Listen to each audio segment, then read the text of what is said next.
मित्रांनो, मी शेतकरी गोट फार्महून गोरक्ष वनवे बोलतोय. 2017 पासून आपण शेळी पालन सुरू केलं.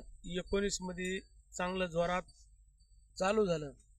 चाऱ्याच्या क्वालिटी निवडल्या. आता ही शेवरी घास, उन्हाळ्याचं बघा, हा शेवरी घास किती वाढलेला आहे. नंबर 1 चारा.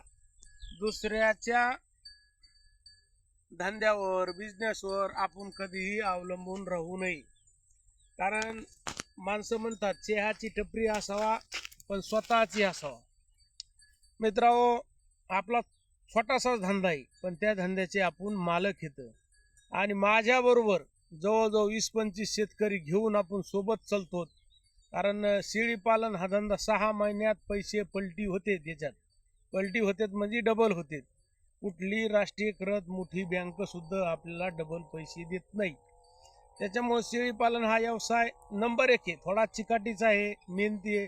मी अनेक लोकांना सांगतो, बाबा बाजारातून जाऊन शेळ्या आणि जाऊ नका. कारण बाजारातल्या शेळ्या आपल्या लसीकरणाखाली आलेल्या नसतात. आणि जी बंदिस्त शेळी पालनवरची शेळी आहे ती लसीकरणास बरोबर आलेली असते. 12 महिन्याची त्याची सगळे डोस झालेले असते. त्याच्यामुळं ती दुसऱ्याने घेतली तरी व्यवस्थित त्याच्या शेडवर सट होती. दुसरी काळी शेळी आपल्या शेडवर सट होत नाही. आणि त्याच्यामुळं बंदिस्त शेळी पालनवाल्याकडूनच नवीन शेळी पालन करायचं असलं तर त्याला त्या शेळ्या विकत घेतल्या पाहिजेत. कुठलाही व्यवसाय करताना लाजू नका. कारण लाजला तो कधी बी उपाशी मेल्याशिवाय राहत नाही. आणि जो नाही लाजला, माणूस म्हणतात ना जुने, बाबा बोलणाराचे फुलगे सुद्धा विकतेत, नाही बोलणाराचे गहू सुद्धा विकत नाहीत. अशी परिस्थिती आहे. शेळी पालन हे नंबर 1 व्यवसाय आहे. आणि लोकांचे इथं कामं धंदे करण्यापेक्षा, हुजरेगिरी करण्यापेक्षा स्वतंत्र व्यवसाय आपला उभा करावा. आणि लहान मोठ्या शेतकऱ्याला तो नंबर 1 फायद्याचा असणारा व्यवसाय. कारण चाऱ्याची सिस्टीम पहा तुम्ही.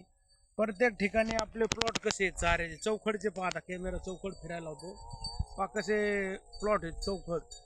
आणि हे प्लॉटाच्या जीवावर आणि 2 आपल्या त्या सर्जराजाच्या जीवावर हे शेळी पालन तग धरून टिकून आहे.